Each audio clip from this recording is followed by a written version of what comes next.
Es un proyecto de construcción desmedido para agradar a un solo hombre, Adolf Hitler.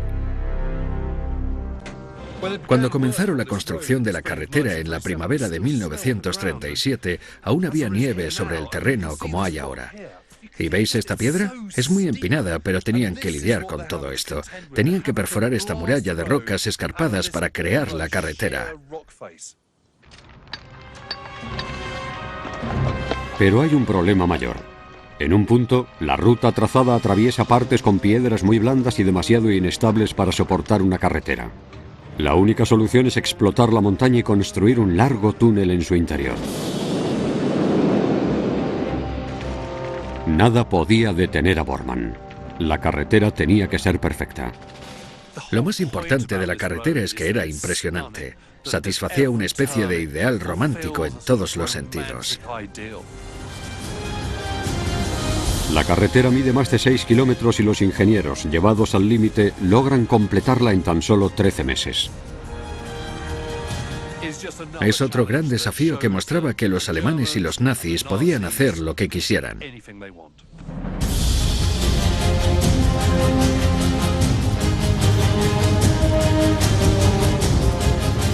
Pero Bormann quiere superar hasta su logro más extraordinario. Ahora pide como la joya de la corona del complejo de Obersalzberg la construcción de un edificio en la cima de la montaña, al que se le conocerá como Nido del Águila.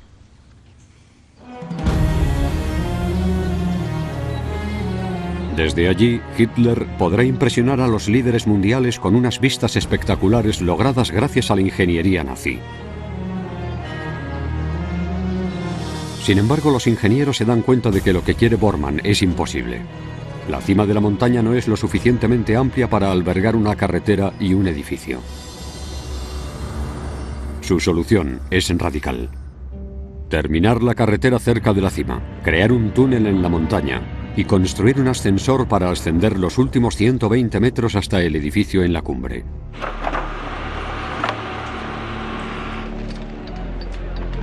Reclutan a 800 nuevos trabajadores para trabajar en alturas que llegan hasta los 1.600 metros.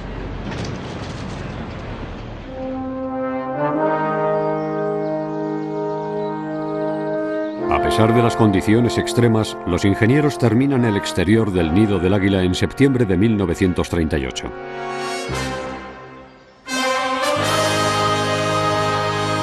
Una espectacular subida de 1.700 metros por la carretera acaba en la entrada de un impresionante túnel. Este túnel tiene una longitud de más de 90 metros. Está recubierto con suelo de granito y mármol por todas partes. El túnel termina dentro de la montaña, bajo más de 100 metros de piedra. Desde el túnel entras en el vestíbulo que tiene una cúpula recubierta de mármol pulido.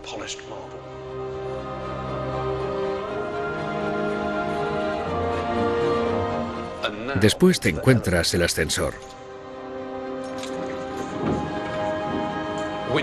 fabricado con latón macizo y asientos de cuero. No escatimaron gastos en este lugar y mimaron hasta el más mínimo detalle.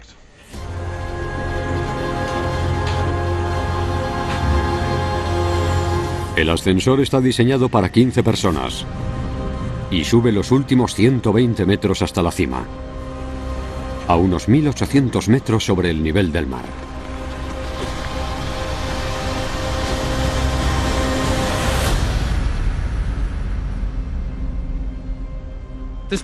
Este lugar surgió de unas increíbles ansias de poder y en última instancia no era más que una locura, pero desde el punto de vista de la ingeniería fue un logro espectacular que conseguía impresionar a cualquier dignatario que lo visitara. A pesar del esfuerzo de ingeniería que supone la construcción de este edificio en la cima de la montaña, Hitler apenas lo visita. Durante la mayor parte de la guerra, la zona de Obersalzberg permanece prácticamente inalterable. Pero cuando los aliados desarrollan bombarderos de largo alcance y sus ataques se vuelven más atrevidos, la fortaleza montañosa de Hitler comienza a parecer vulnerable. Bormann instala cañones antiaéreos por toda la montaña para proteger el complejo de Obersalzberg. En aquella época habría unos 6 cañones antiaéreos de diferentes calibres repartidos por esta zona. Existe una razón por la que estaban situados en este sector, y es precisamente por esto. Desde aquí se ve Berghof, que está justo delante de nosotros. Si manejabas un cañón antiaéreo y tu misión era proteger a Hitler, este es el lugar en el que debías estar. En la mañana del 25 de abril de 1945, la paz en Obersalzberg se ve interrumpida, ya que se aproximan 2 oleadas de bombarderos de la Real Fuerza Aérea Británica. Los bombarderos de la Real Fuerza Aérea Británica se acercan y los cañones antiaéreos de Bormann se elevan sobre Berghof.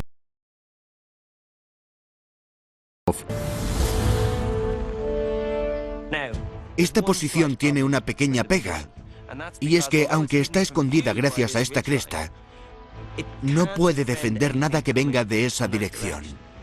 Y obviamente, en la mañana del 25 de abril, cuando bombardearon Berghof, ¿de dónde creéis que venían los bombarderos?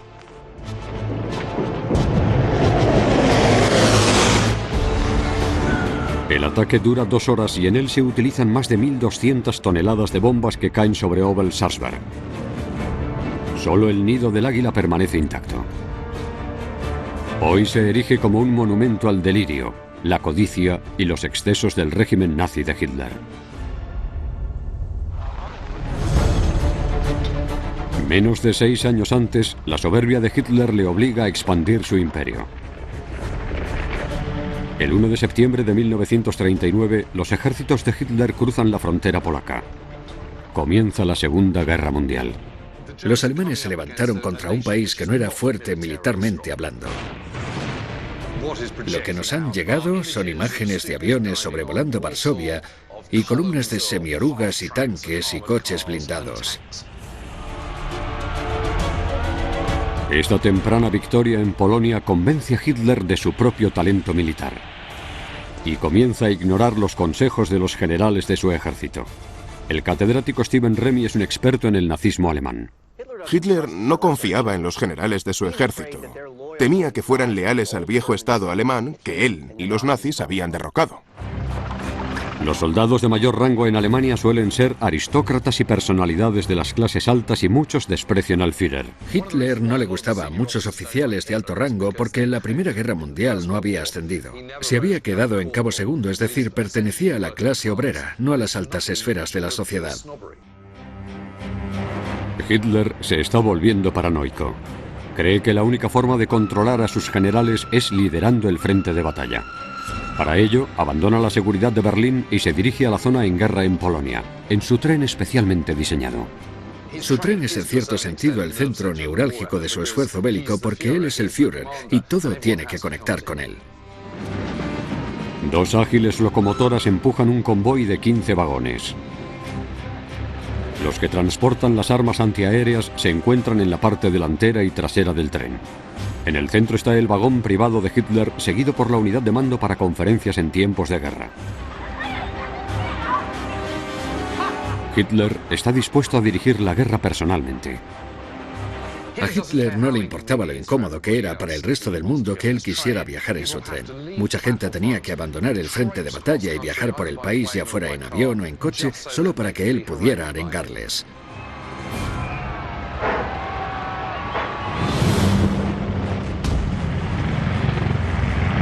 Hitler conquista Polonia el 6 de octubre de 1939. Es una victoria impresionante. Su siguiente objetivo es Francia y después Gran Bretaña. Los sofisticados aviones y las avanzadas bombas de los aliados hacen que su tren sea vulnerable. Aún así, Hitler sigue queriendo estar cerca del frente de batalla, por lo que exige un nuevo tipo de cuartel general. Como planea invadir Francia, ordena la construcción de una nueva base cerca de la frontera belga. Su nombre en clave es Nido en las Rocas o Felsennest en alemán. Lo único que queda de él son fotografías y escombros. Patrick Berry, un exoficial del ejército británico y experto en fortificaciones, se encuentra en las escondidas ruinas de los primeros búnkeres de Hitler.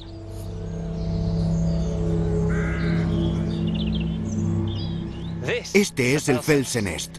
Es enorme y está muy bien camuflado, y ha pasado inadvertido durante los últimos 70 años. Bajo los árboles se encuentran las ruinas del primer cuartel general fijo de Hitler en tiempos de guerra. El Führer está protegido por 2 anillos de alta seguridad repletos de controles de seguridad y soldados. El anillo interior es el núcleo del cuartel. 2 búnkeres con cabañas de madera colindantes se han construido para Hitler y su círculo más cercano. Este búnker era el centro neurálgico de Hitler. Desde aquí dirigía la invasión de Europa Occidental. Se le denominaba Edificio K y contenía 5 habitaciones pequeñas con nombres que iban desde la A hasta la E. La sala A era el despacho de Hitler. Su habitación medía solamente 2,5 metros cuadrados. El personal de Hitler ocupaba las salas restantes. Las paredes de hormigón armado medían 1,5 metros de grosor y estaban hundidas en la tierra para mayor protección. Esta es la cubierta del búnker de Hitler. Hitler teme que le ataquen y por eso exige que los búnkeres estén diseñados para aislarle del mundo exterior. Aquí tenemos 3 tuberías que serían las responsables de la ventilación del búnker. Obviamente estaban bajo tierra y necesitaban aire fresco, pero sobre todo necesitaban estar protegidos, por lo que tenían puertas que se cerraban herméticamente y filtros especiales para purificar el aire en caso de que les atacaran con algún gas. Eso está relacionado con las experiencias que vivió Hitler en la Primera Guerra Mundial, donde los gases mataron a muchas personas. El hormigón era lo mejor para protegerte en las trincheras. Todo eso se puede ver aquí. Éxito tras éxito, los ejércitos de Hitler arrasan la parte occidental de Europa. El día 6 de junio de 1940, el avance ha sido tan rápido que el Felsenest queda ya lejos del frente de batalla. Menos de 3 semanas después, Francia se rinde. Hitler ha ganado. La lucha en Francia fue otra victoria militar impresionante.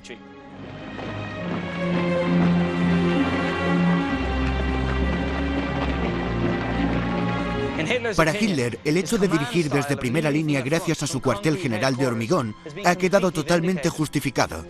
El Felsenest ha demostrado su valía. Esa victoria había sido bastante increíble y todo el mundo pensaba que en ese momento la máquina militar alemana era completamente imparable.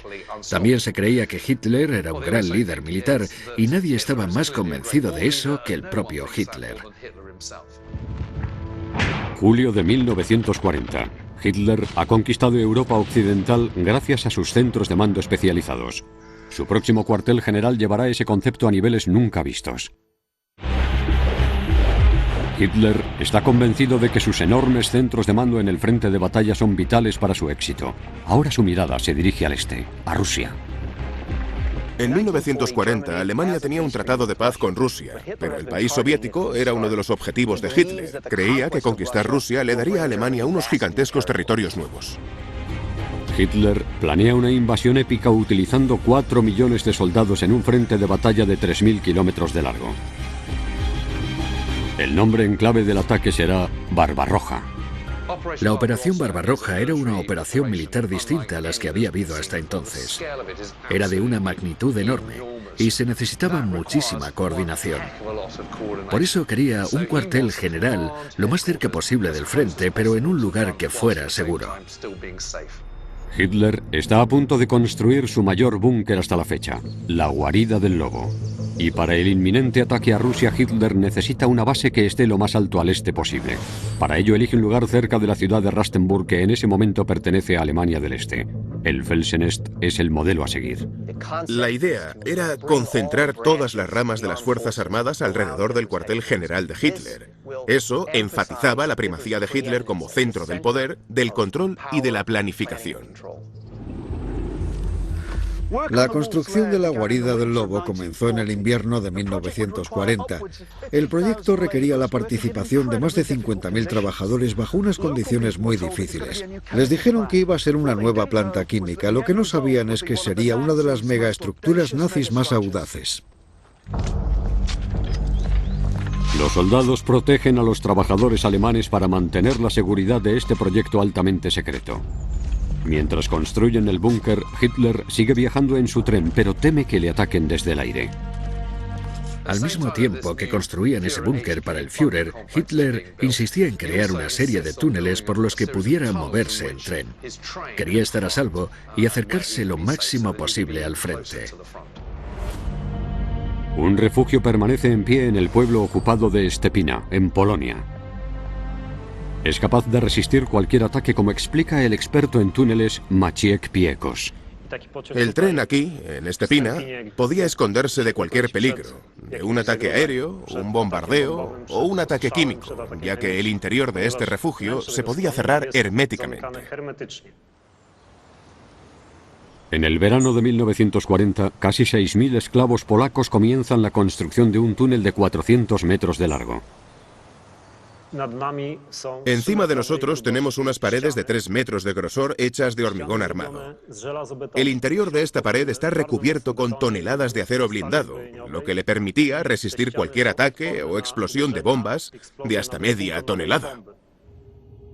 Aunque tardan un año en construir el enorme túnel, Hitler solo lo usa una vez durante toda la guerra, para reunirse con el dictador italiano Benito Mussolini. La construcción del nuevo búnker en el este sigue adelante. Su nombre procede del nombre en clave de Hitler, Lobo.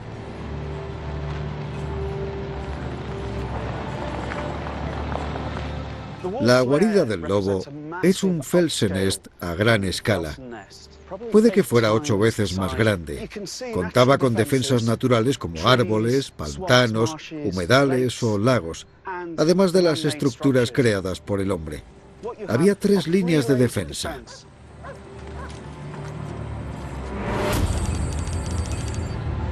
Construyen además una pista de aterrizaje y líneas ferroviarias para el avión y el tren personales del Führer.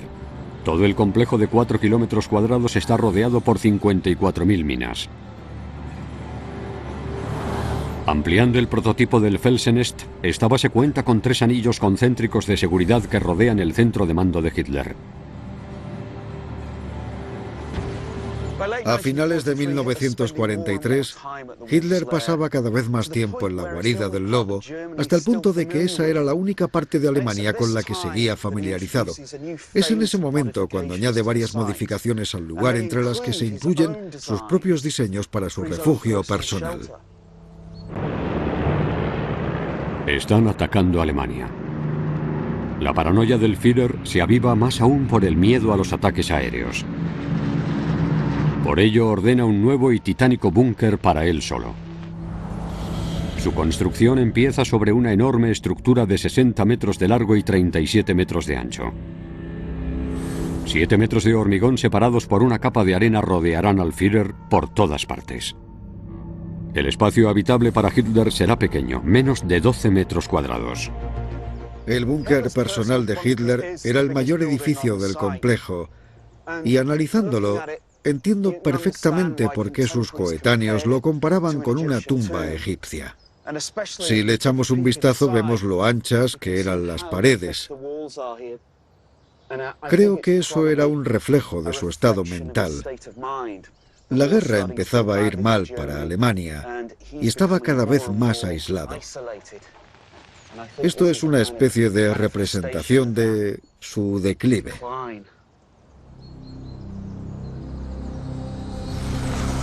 Aunque nunca se ha verificado su distribución exacta, el búnker contiene un laberinto de pasillos y salas pequeñas.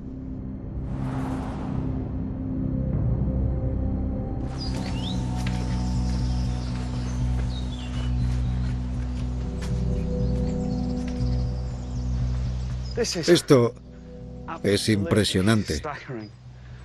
Estamos andando por la parte trasera del búnker antiaéreo de Hitler. Mirad esto. Es hormigón, pero parece algo casi natural.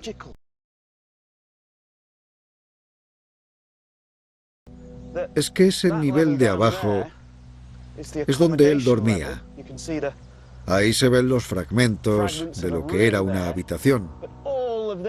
Y lo que tengo encima de mí medirá unos 8 metros de altura. Es difícil asegurarlo, pero La parte superior de la estructura está muy por encima de mi cabeza. Todo eso era la cubierta. El espacio habitable que había debajo era diminuto. Creo que lo que tenemos aquí eran las vigas que estaban en el techo. Me imagino que habría un techo de 2 niveles, con un espacio abierto, un hueco separado por estas vigas. Eso aportaría una protección extra si caía una bomba del cielo, ya que disiparía las ondas expansivas. Esto nos da una idea clara de cómo funcionaba este lugar. Es asombroso, absolutamente asombroso. La etapa final de la construcción de la guarida del lobo emplea materiales que necesitan desesperadamente en otros lugares del conflicto, incluyendo hormigón suficiente como para construir el Empire State Building 3 veces y media. Estas enormes fortificaciones solo sirven para que Hitler se aleje completamente de la realidad. Sigo caminando por los restos del complejo de Hitler y la magnitud de todo esto es abrumadora. Desconfiaba tanto de la gente que hizo una lista de las personas a las que permitía entrar y comer con él. Su paranoia y su aislamiento eran cada vez mayores. El 8 de noviembre terminan la construcción del búnker personal de Hitler. 12 días después, Hitler vuela a Berlín para nunca volver. Los rusos están entrando en Alemania y Hitler parece atrapado. En noviembre de 1944, Hitler salió de la guarida del lobo por última vez. Había pasado en total 800 días allí, más que en cualquier otro lugar durante la guerra. Los rusos le pisaban los talones, pero sortearon ese lugar en su camino hacia Berlín. No fue hasta enero de 1945 cuando los alemanes lo rodearon e intentaron demolerlo. Los locales afirmaron ver enormes fragmentos de hormigón volando por los aires cuando lo explotaron. La guarida del lobo era historia. Pero Hitler, ahora en Berlín, aún no está acabado. Berlín, la capital de la Alemania nazi. Es una reluciente ciudad en el corazón del plan de Hitler de crear un imperio que eclipsara a los romanos. También sería el objetivo de la invasión rusa.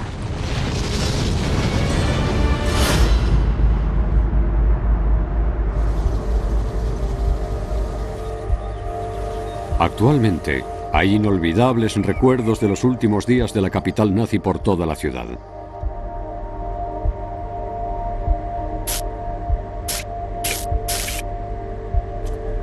Michael Dempsey, historiador y experto en la Segunda Guerra Mundial, lleva años recopilando esas pruebas. La batalla de Berlín fue de una magnitud difícilmente imaginable. Más de 1 millón de soldados del Ejército Rojo Soviético entraron en la ciudad y menos de 100.000 hombres la defendían. La intensidad de la barbarie de la batalla de Berlín parece increíble, pero tenemos pruebas.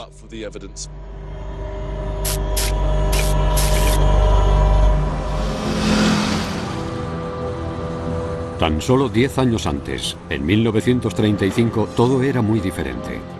Berlín era la sede del poder nazi. Una ciudad cosmopolita y una de las capitales culturales de Europa. Hitler y su principal arquitecto Albert Speer se habían embarcado en un ambicioso programa de construcción para transformar el paisaje urbano de Berlín. Adolf Hitler siempre se imaginó como una especie de artista, un arquitecto, quizá, un hombre con unas aspiraciones culturales muy marcadas.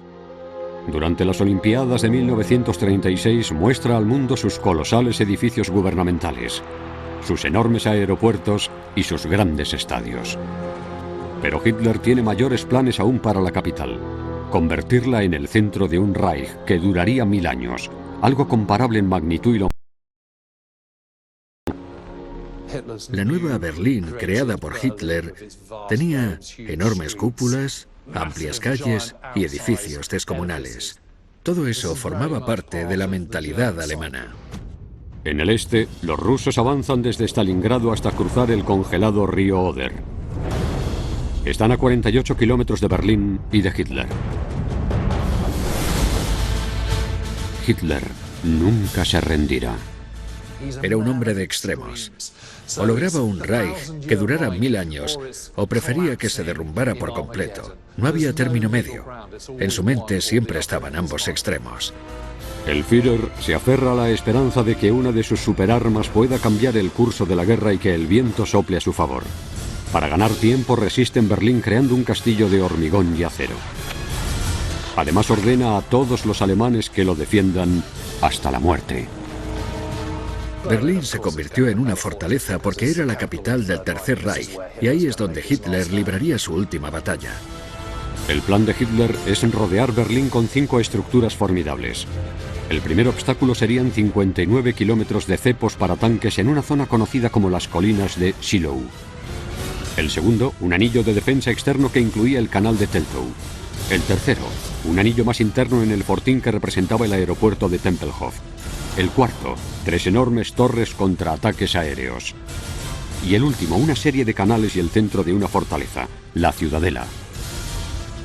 Aquí es donde se encuentran situados los búnkeres del Reichstag.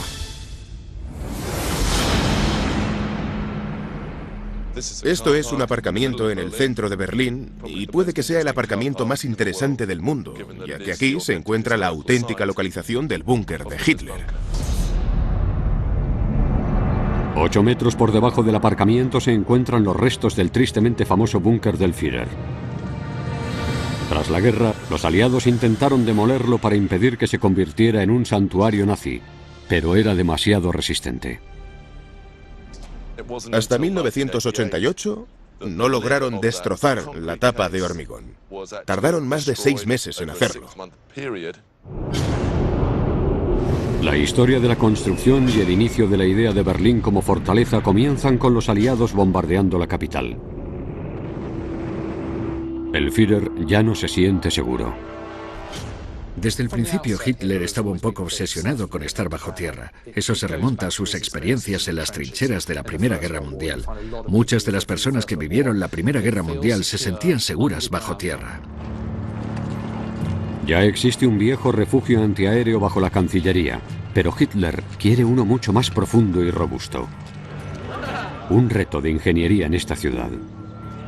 La geología hace que sea difícil construir en Berlín. Hay mucha arena y mucha agua subterránea.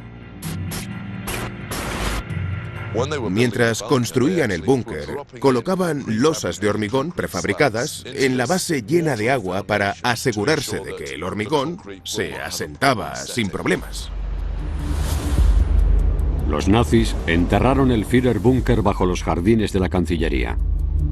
Tiene 30 salas pequeñas distribuidas en 2 niveles. La habitación de Hitler estaba en la parte más profunda para mayor protección. A 40 kilómetros al sur de Berlín, en el pueblo de Sossen, se encuentran los restos de otro complejo nazi que ofrece una perspectiva única sobre el búnker de Hitler. Nigel Dunkley, ex líder del escuadrón armado, es un experto en la caída de Berlín.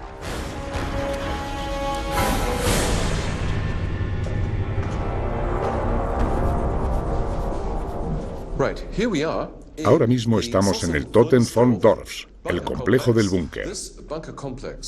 Este complejo lo construyó la misma empresa que construyó el búnker de Hitler. Es el único que queda en Berlín o cerca de Berlín y es bastante parecido en estructura y atmósfera al búnker de Hitler.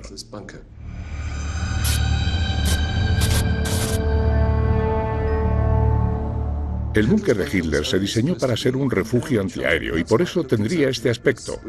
Las paredes se han descascarillado, pero tendría el mismo tipo de pintura, las mismas dimensiones y el mismo tipo de suelo. Una serie de búnkeres cubre una zona de unos 5.000 metros cuadrados.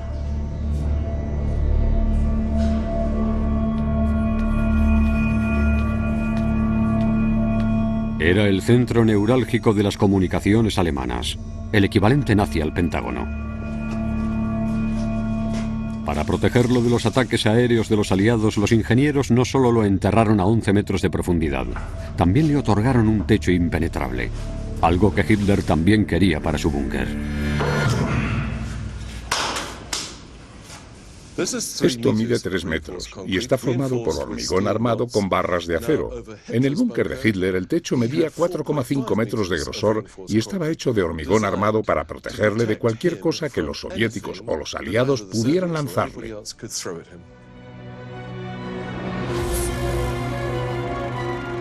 El búnker de Hitler es su refugio, pero también tiene que usarlo como puesto de mando. Y eso significa que necesita una fuente de energía autónoma e infalible bajo tierra. Y eso genera bastantes problemas.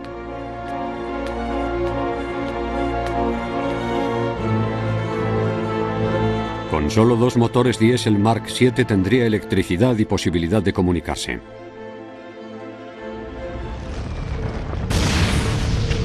Los soviéticos están ya a menos de 6 kilómetros del Führerbunker. Hitler sigue convencido de que su fortaleza berlinesa no caerá ante los soviéticos. Pero se están acercando rápido y ya han llegado a una de las estructuras más formidables del anillo de defensa interno: el aeropuerto de Tempelhof. Era un puesto de mando, por lo que aquí almacenaban comida, munición. Todo lo que necesitaban para defenderse estaba concentrado en este edificio, dentro de la fortaleza. Será una gran recompensa para los soviéticos, ya que necesitan desesperadamente reabastecer a su exhausto ejército. Pero los alemanes han convertido el aeropuerto en un fortín. Lo que tengo detrás de mí es una serie de torres. Es como un castillo en cierto sentido. Algunos lo llaman la Gran Muralla China. Hay varias torres planas en las que podían colocar la artillería sin ningún problema. De hecho, esto es parecido a una guerra de trincheras. Podían colocar la artillería detrás de esta pantalla visual que podía disparar a una altura superior y atacar a los soviéticos.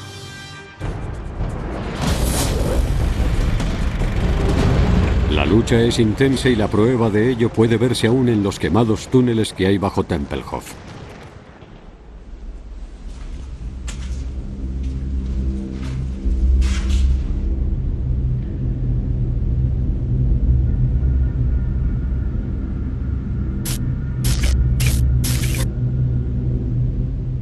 Tuvo que ser un entorno muy confuso y caótico, con mucho ruido y gente gritando todo tipo de órdenes.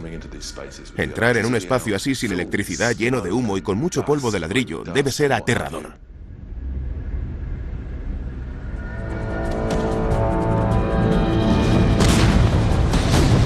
Finalmente, las tropas del Ejército Rojo más numerosas ganan la batalla.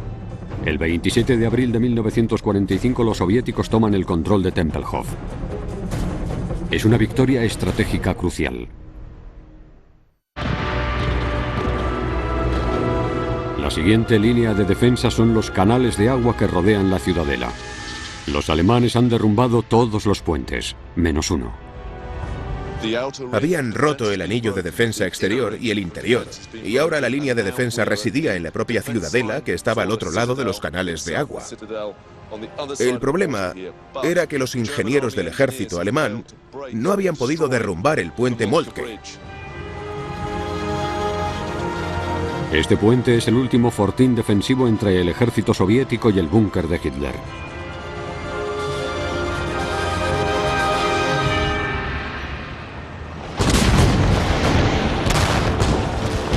...28 de abril de 1945... Al anochecer, los soviéticos comienzan a atacar la ciudadela de Berlín. Si pudieran controlar el puente Moltke, la ciudad será suya. El puente estaba muy bien defendido. Cuanto más te acercabas a la ciudadela, más desesperados y más locos estaban por protegerla. Defender el puente es la última esperanza de los nazis. Si los soviéticos cruzan, estarán a muy poca distancia de su mayor recompensa: Hitler en su búnker. Era muy importante para los soviéticos conseguir el cuerpo de Hitler y mostrárselo a su país. Habían luchado mucho contra él y su régimen, en el que él era el Führer. Los soviéticos toman el control del puente a medianoche. Por fin, están en la ciudadela. Solo el Führerbunker se interpone entre los soviéticos y Hitler. Sin más opciones, Hitler decide poner en marcha su último plan. El 30 de abril, tras casarse con Eva Braun, la que durante mucho tiempo fue su amante, y rodeado de los comandantes nazis en los que más confía, Hitler se suicida. Hitler sabía lo que le había pasado a Mussolini en Italia. Le había meado encima y ahorcado en la principal plaza de Milán. Hitler pidió que incineraran su cuerpo para evitar que le pasara algo parecido.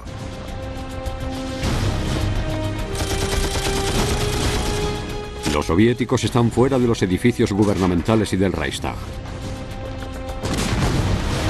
Tras intentar atacar 3 veces, los soviéticos sufren numerosas bajas. Tienen que avanzar explotando las entradas tapiadas y continuar la lucha cuerpo a cuerpo.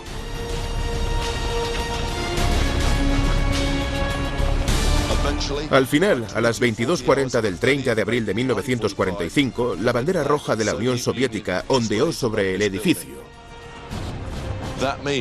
Eso significaba que el Ejército Rojo había destruido todas las líneas de defensa establecidas por los alemanes. Habían derrotado a la Alemania nazi y la guerra en Europa había terminado.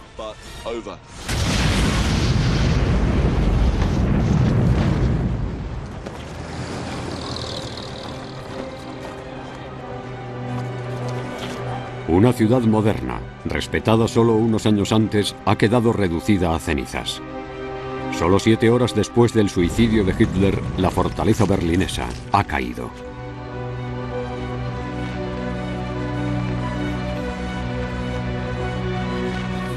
Un cuarto de la ciudad eran ruinas. 500.000 apartamentos quedaron destrozados. La infraestructura de una ciudad muy moderna estaba hecha trizas. No había agua potable y obligaron a muchas mujeres a mover piedras de entre los escombros para limpiar las calles. Pero lo peor era el hedor de todos esos edificios derrumbados y los cuerpos que se estaban pudriendo debajo. Las fuerzas soviéticas pierden más de 80.000 hombres en la batalla de Berlín. Las bajas alemanas casi doblan esa cifra.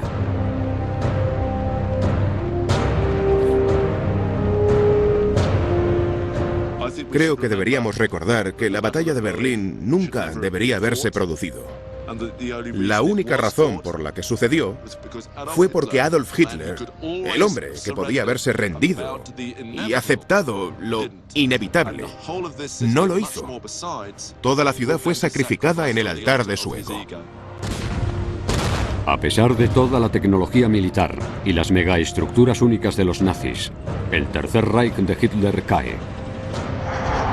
Y más de 60 millones de personas pierden la vida en el conflicto más sangriento de la historia.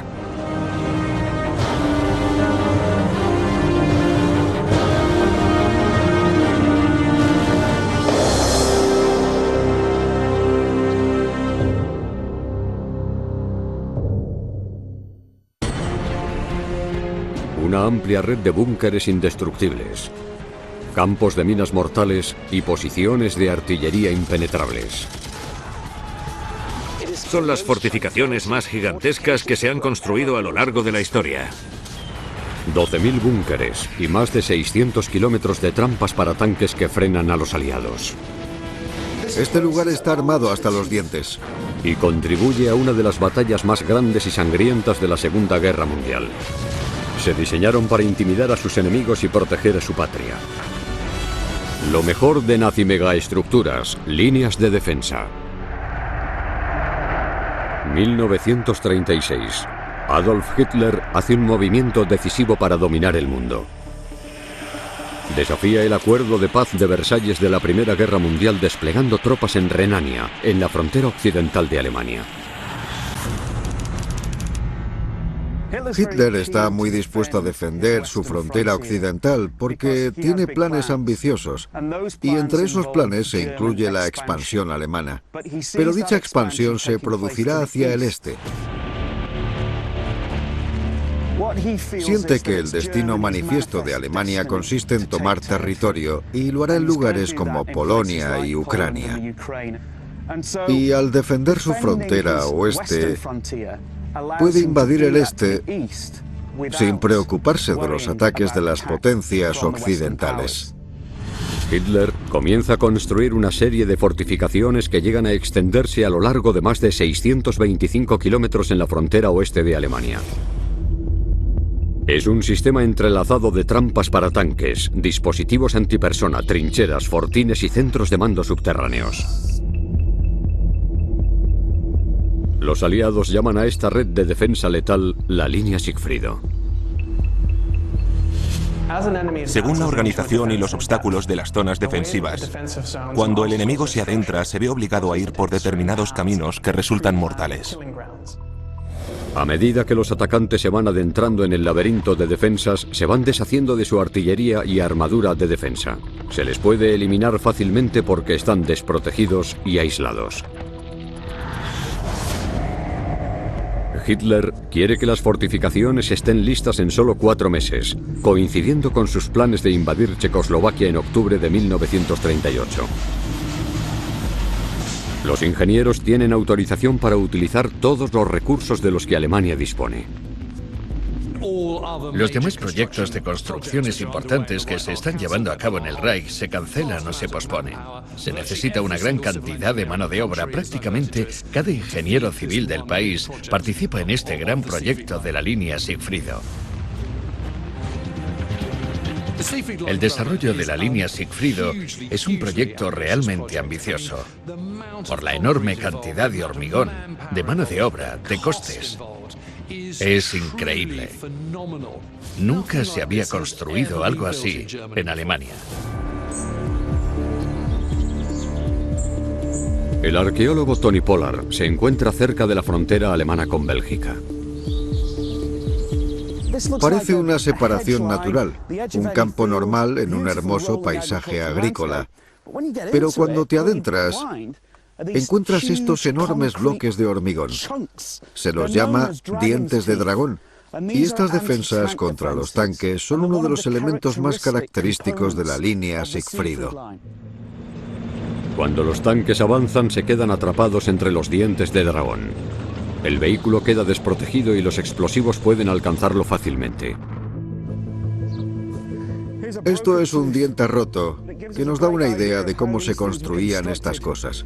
Utilizaban moldes de madera, colocaban varas de refuerzo de hierro y vertían el hormigón. Esto es solo un diente, pero había miles. El trabajo fue inmenso. Hay 193 toneladas de hierro por cada kilómetro de diente de dragón. 5.500 metros cúbicos de hormigón por kilómetro. Pero los dientes de dragón son solo el principio. Hitler también ordena la construcción de otros 10.000 búnkeres. Los búnkeres de la línea Sigfrido varían en tamaño y estilo. Hay refugios y emplazamientos de ametralladoras, pero también fuertes subterráneos enormes y muy sofisticados a los que se los conocía como los búnkeres Biberg. La línea Sigfrido tiene una gran cantidad de instalaciones. Entre las más impresionantes están los fuertes subterráneos y sofisticados, los búnkeres Biberg. Este es uno de ellos, el Cabeza de Gato.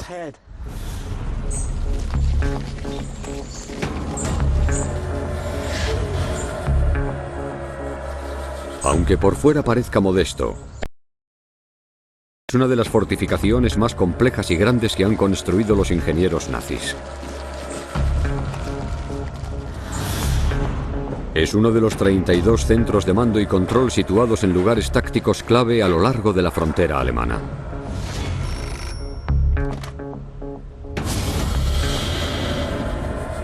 Esta extensa guarida tiene 4 niveles subterráneos y contiene todo lo que necesita una tropa de 80 hombres para que pueda ser autosuficiente durante 30 días.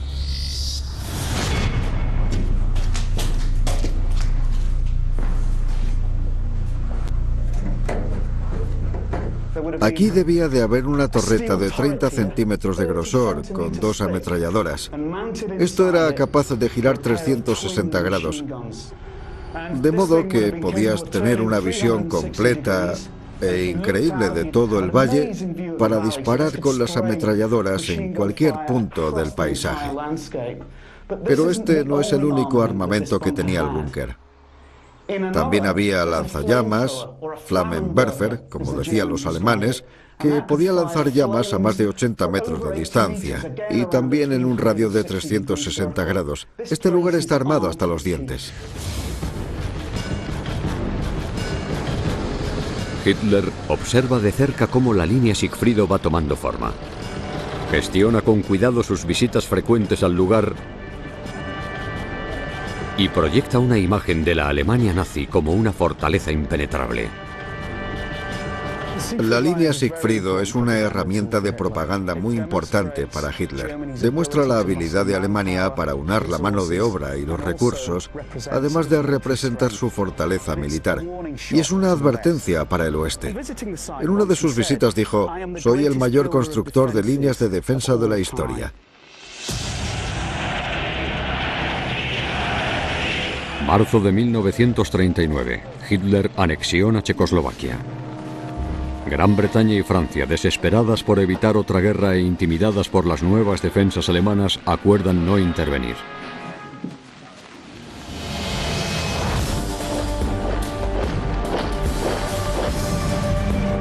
Tras haber asegurado finalmente la frontera del oeste de Alemania tras miles de búnkeres y emplazamientos de ametralladoras, Hitler se fija en Polonia.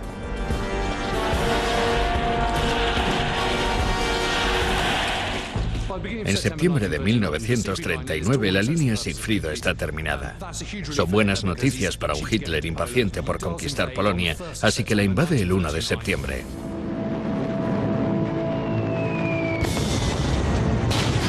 Polonia cae en solo 4 semanas. Ahora, la línea Sigfrido se convierte en la nueva línea de frente de la expansión hacia el oeste. Cuando Polonia cae bajo el control nazi, estos centran su atención en el oeste y el 10 de mayo de 1940 invaden Bélgica, Holanda y Francia. Arrasan con los 3 países en 6 semanas. En el verano de 1940, la Alemania nazi ha duplicado su tamaño. Al oeste, el Tercer Reich llega hasta el Océano Atlántico. Con todas estas victorias, el frente occidental ya no llega hasta las fronteras de Alemania, sino hasta la costa del Atlántico. Es decir, que ya no se necesita la línea Sigfrido. Hitler se centra en proteger la frontera del oeste de su territorio expandido. Está muy centrado en el este de Rusia, pero además sabe que Gran Bretaña tiene un aliado muy poderoso en el oeste, Estados Unidos. Además de los cientos de miles de tropas estadounidenses y armas que los ayudan, los británicos suponen una amenaza grave a las conquistas de Hitler en Francia, Bélgica, Holanda y Noruega. Para proteger su costa atlántica, Hitler debe tomar medidas defensivas. Ordena que se desmonte la línea Sigfrido y que se use para reforzar el muro atlántico. Construye una serie de emplazamientos y fortificaciones similares alrededor de puertos atlánticos estratégicos. En diciembre de 1941, Hitler declara la guerra a Estados Unidos. Y la defensa del muro atlántico corre el riesgo de una invasión aliada. El doctor Peter Lieb, antiguo oficial del ejército alemán y un experto en estudios de guerra, ha analizado la construcción del muro atlántico. Había búnkeres en toda la costa de Francia, Bélgica y Holanda. Son las fortificaciones más gigantescas que se han construido a lo largo de la historia. El muro atlántico no era una línea de búnkeres, pero contaba con muchos puestos fuertes con espacios abiertos entre medias. Como las fuerzas aéreas británicas controlan el espacio aéreo, los soldados viven con un miedo constante a los ataques. Cuando se produzca una invasión, esta playa se llenará de tanques enormes. Y este búnker los frenará con disparos. Ahora estamos en la sala más importante del búnker, porque aquí solían estar las ametralladoras. Eran de 4,7 centímetros y origen checo.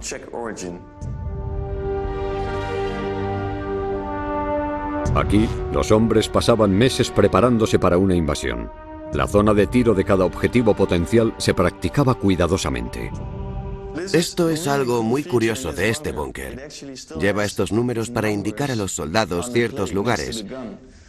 así como la distancia a la que se encuentran desde el búnker. Hay una iglesia o una vivienda cerca de la playa. Así pueden medir el disparo desde estos puntos. El búnker estaba diseñado para ser indestructible, pero el riesgo de quedar enterrado vivo por los escombros de una batalla estaba presente. Aquí hay otra salida. Es el paso de escape. Hay que pasar por esta pared de ladrillo, cavar 4 metros de piedras y salir por este paso a un lateral del búnker. En enero de 1944 aún queda mucho para terminar el muro atlántico de Hitler.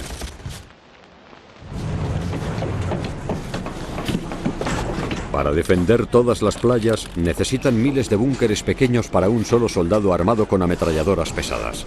Se construyen más rápido, pero sigue habiendo un problema de mano de obra. A medida que la guerra avanza, Alemania se queda sin mano de obra restante.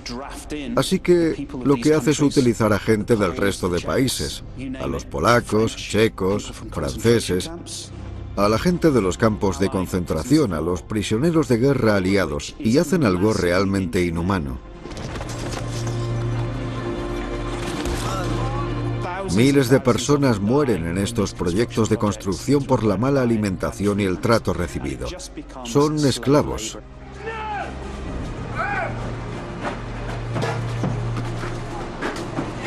Se obliga a 32.000 civiles a trabajar en la construcción. Una estrategia inhumana pero efectiva. Los búnkeres se construyen a lo largo de casi 5.000 kilómetros de costa nazi y se concentran en grupos llamados WN.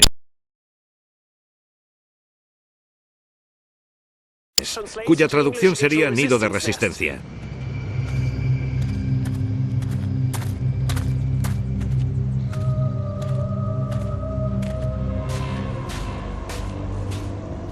Caminar por una de estas estructuras es como caminar por Stonehenge, porque es muy enigmático.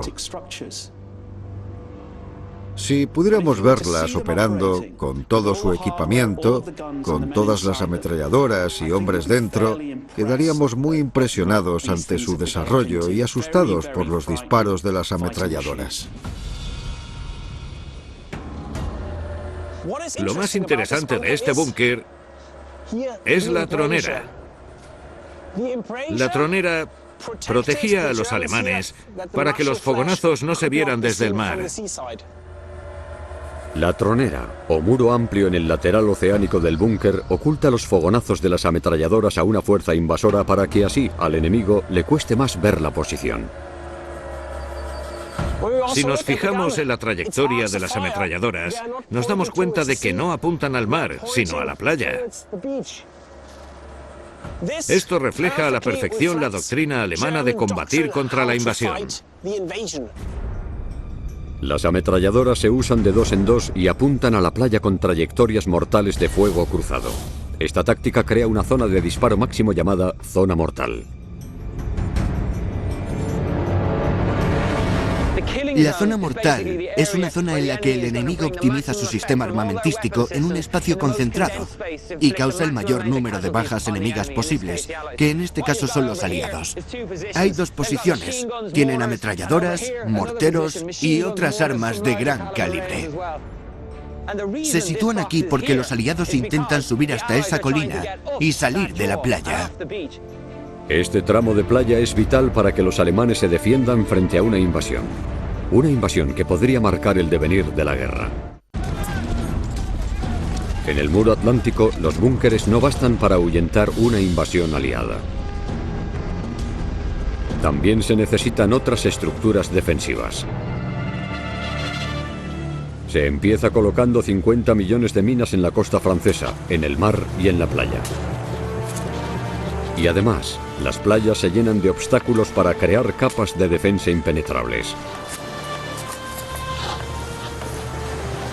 En la primera línea, en el nivel de la marea baja, hay barreras de acero llamadas puertas belgas.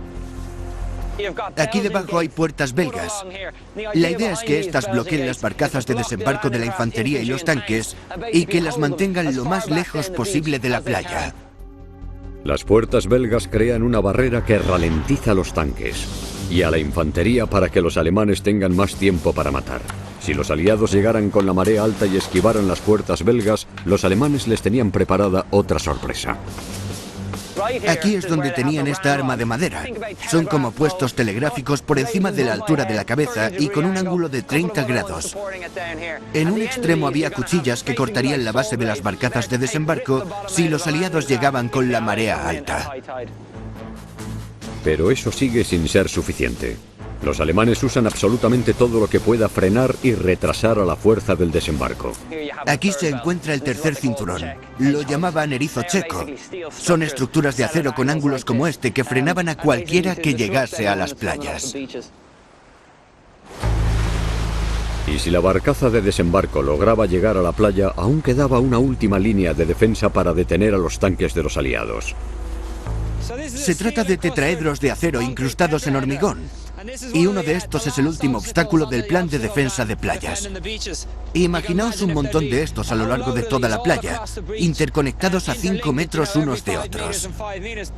Eso complicaría mucho el paso de los tanques, ya que tendrían que pasar por aquí y al chocarse, volcarían. En junio de 1944, los alemanes siguen intentando terminar sus defensas en la costa atlántica. Mientras tanto, en el canal, las tropas aliadas están listas y planifican una invasión en el lugar menos esperado. Hitler y muchos más estaban totalmente convencidos de que tendría que ser en un puerto importante para llevar todo el material a tierra. Pero los aliados ya lo habían tenido en cuenta, así que llegarían al puerto de Malberry. Los aliados inventan una forma ingeniosa de evitar los puertos muy fortificados. Construyen el primer puerto flotante del mundo, que se llama el puerto de Malberry, y lo remolcan hasta Normandía. El 5 de junio, el soldado raso de 18 años, Franz Göckel, pasa el día patrullando los acantilados de Normandía. No lo sabía, pero en el horizonte aparecieron miles de tropas británicas, canadienses y estadounidenses zarpando en el mar para comenzar una invasión. El soldado raso Göckel forma parte del WN-62, en el extremo este de la costa de Normandía, a la que se la conocerá como la playa Omaha. Para defenderla tienen 13 puestos de ametralladoras, incluyendo 2 ametralladoras antitanques y 3 morteros. Esta es la posición de Göckel. Hoy solo queda un agujero, pero en 1944 había una ametralladora. Era una posición cubierta y también tenía 2 intercambiadores para lanzallamas. Inmediatamente, el hombre del régimen de artillería, y en este caso de la primera compañía, se colocó en posición en el WN-62.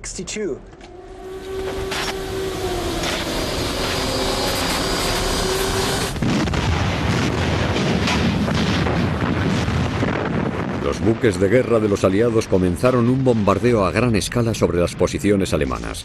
Göckel sobrevive gracias al grosor del hormigón de refuerzo de su búnker. Nos atacaron sin cesar con proyectiles de gran calibre. Caían en tierra con un sonido chirriante y con golpes secos. El búnker de Göckel resiste la arremetida, pero eso solo es el principio.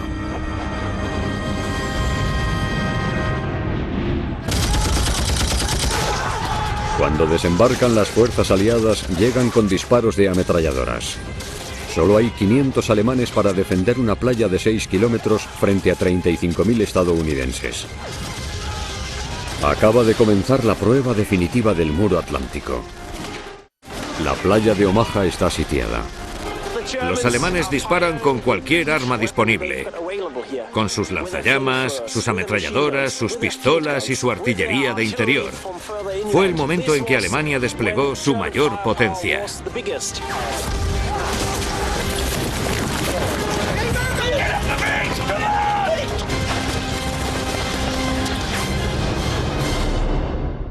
Omaha es una de las 5 playas que invaden.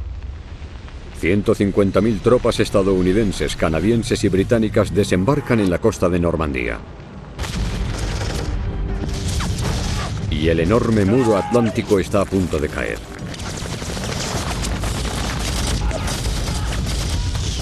A las 9 de la mañana, 7 horas después de los primeros disparos, se destruye el búnker que está cerca de la posición de Franz Göckel. Su ametralladora es la última que sigue disparando de su grupo de búnkeres. La arena hizo que se atascara el cinturón de mi ametralladora, así que tuve que usar la escopeta y disparar de uno en uno.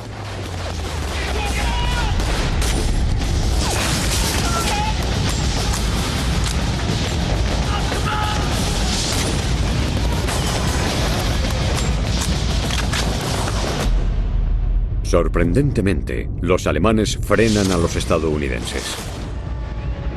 Pero a pesar de los meses de preparación, se les está agotando la munición.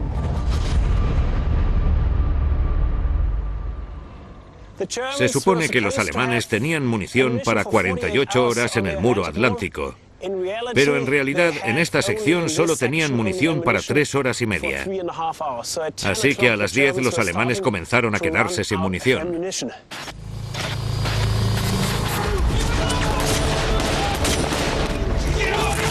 Como sus reservas de balas se agotan, los alemanes comienzan a sufrir y los estadounidenses a ganar terreno. Göckel y sus camaradas se ven obligados a rendirse.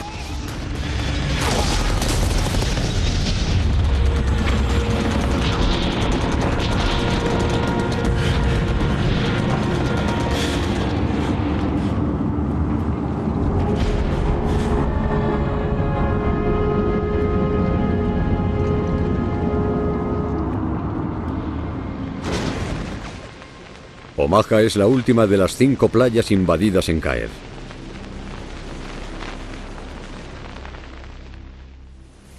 Se ha tardado 3 años en construir el enorme muro atlántico, pero se ha roto en apenas unas horas.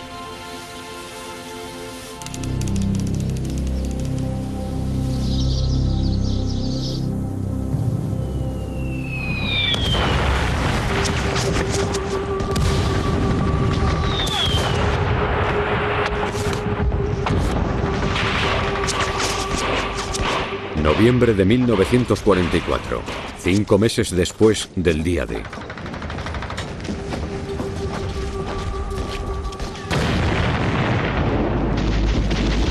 Los alemanes luchan para frenar el avance de los aliados por Europa.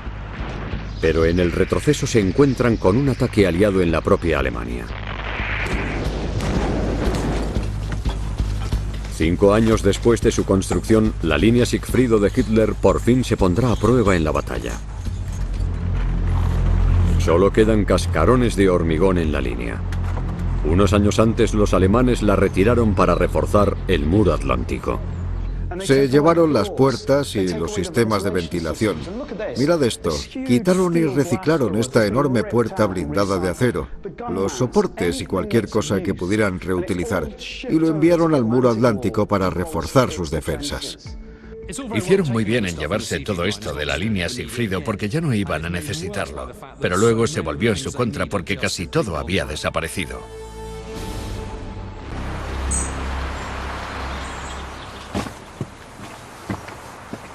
El antiguo teniente y comandante de infantería Patrick Barry explora los restos de las fortificaciones.